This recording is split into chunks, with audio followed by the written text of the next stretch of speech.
ودي ترمبة المية اللي بتسحب المية من تحت الأرض عشان المزارع يسقي بيها أرضه. طبعا هي صوتها مميز قوي، بس أنا هقول لكم في ناس ما تعرفهاش، فهقول حاجة بسيطة من اللي أنا عارفاه.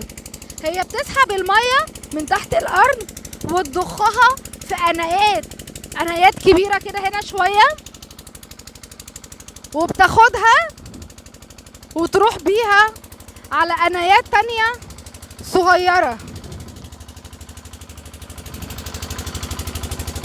بصوا يعني هي بتاخدها كده، تفضل ماشية بيها في القناية هنا، وتاخدها وتروح بيها على القنايات ديت. وبعد كده المزارع بيفتح زي جوار صغيرة في الأرض ويسقي منها أرضه عشان المساحات بتبقى كبيرة عليهم.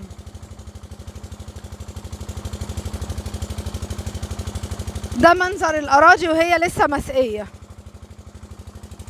ما شاء الله، ربنا يقويهم ويعينهم يا رب.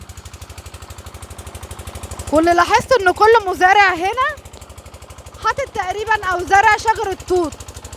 ده هنا كده شجر توت، ده هنا شجر توت على ارضه، او عاملين بيها حدود يعني، او ده حد ليهم يعني. ودي طبعا دي هنا كده عيشتهم البسيطة، او وقت ما بيجي مثلا يسقوا الارض او كده يرعوها، حاطط فيها ادوات المبيدات بتاعته والشاي والقهوة وحاجته يعني.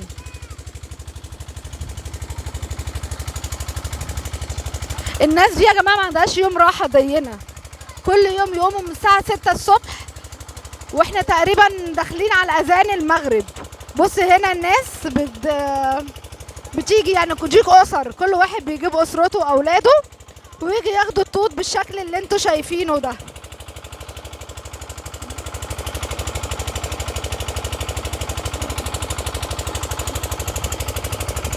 كل سنة وحضراتكم طيبين.